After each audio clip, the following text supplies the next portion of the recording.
My boyfriend had car trouble and called me for help, then had the audacity to tell me not to womansplain to him and just fix the problem, so I left him ditched on the side of the road and told him to get a real mechanic to fix it. Posted by you/GermanCat34. I, 26F, had been dating my boyfriend, Nick, 27M, for almost a year, and something that has always bothered me is how Nick does not believe in maintaining or taking care of his vehicles. Background: to give some context, Nick bought his car brand new about 5 years ago and has put about 70,000 miles on it. Since purchasing the vehicle, he has never had an oil change, nor does he perform any kind of regular maintenance. I want to clarify that Nick's refusal to maintain his vehicle is not due to financial insecurity. He has an incredible job that pays him very well. As a hobby and side job, I like to restore vehicles for profit. I am by no means a mechanic. I mostly clean up vehicles, do bodywork, and paint restoration. However, I do have a pretty fundamental understanding of cars, and I know how to do the basics. The story: Nick called me yesterday on my day off, telling me he was about 10 minutes away from my house and had a flat tire. He asked if I could come help him out. I grabbed my tool bag and headed out. When I arrived, I saw that Nick not only had a flat tire but that his front left rotor was cracked. The rotor is part of the car's brakes, and his rim was bent beyond repair. I told Nick his car was undrivable and that he needed to call a tow truck.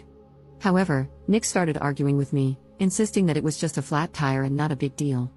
I tried showing Nick how severe the damage was, but he insisted I was overreacting and that he just needed me to change the tire. I refused. In Nick's own words, I started mothering him about how poorly he takes care of his car. The argument escalated, and Nick lashed out, saying things like, "Just because you have a set of pink tools and watch YouTube doesn't make you an effing mechanic." After Nick said this, I started packing up my tools and told him that he was right. I'm not a mechanic, but he should probably call one because I wasn't going to change his tire. I left Nick on the side of the road, and now he's refusing to talk to me until I apologize for abandoning him.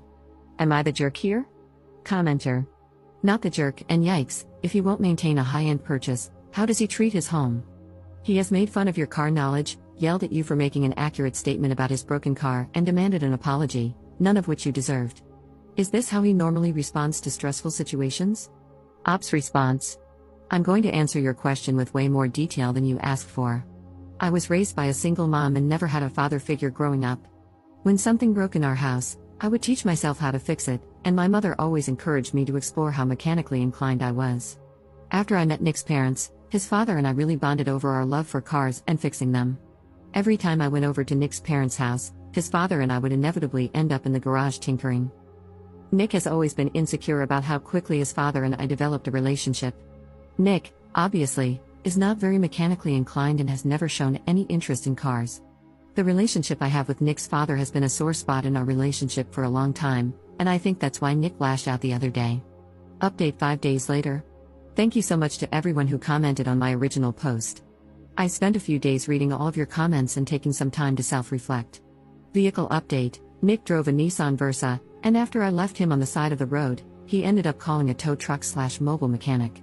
When the actual mechanic arrived, he told Nick everything I had already explained to him. The mechanic also refused to change his tire and said he would only tow the car to a repair shop.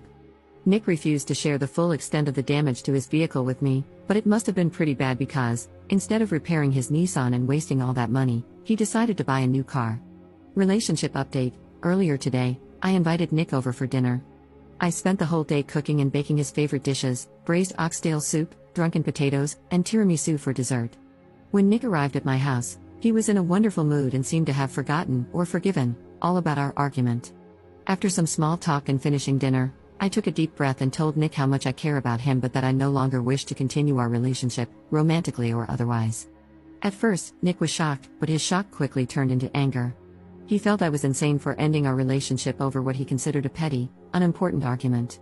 Eventually, he tried to apologize, but I told him an apology was no longer what I was looking for. The whole time Nick was talking, I sat on the opposite end of the table, listening with both ears and allowing him to say everything he needed to.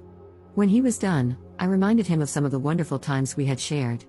I told him that we are both adults and could choose to end our one-year relationship with arguing and anger or on good terms by finishing a lovely last meal together. Nick calmed down after that, and his tone started to match mine. We didn't talk for much longer, but luckily I had planned ahead and had some tiramisu wrapped up for him, along with a small bin of all the things he had kept at my house. Before he left, I gave him a big hug and told him that if he ever needed someone to show him how to change a tire, I'd be happy to send him a YouTube tutorial. Life update. Over these last few days, I decided to treat myself by buying my neighbor's old 1978 Ford Ranger. The truck is an absolute hunk of junk and will probably take me over a year to make it look somewhat recognizable.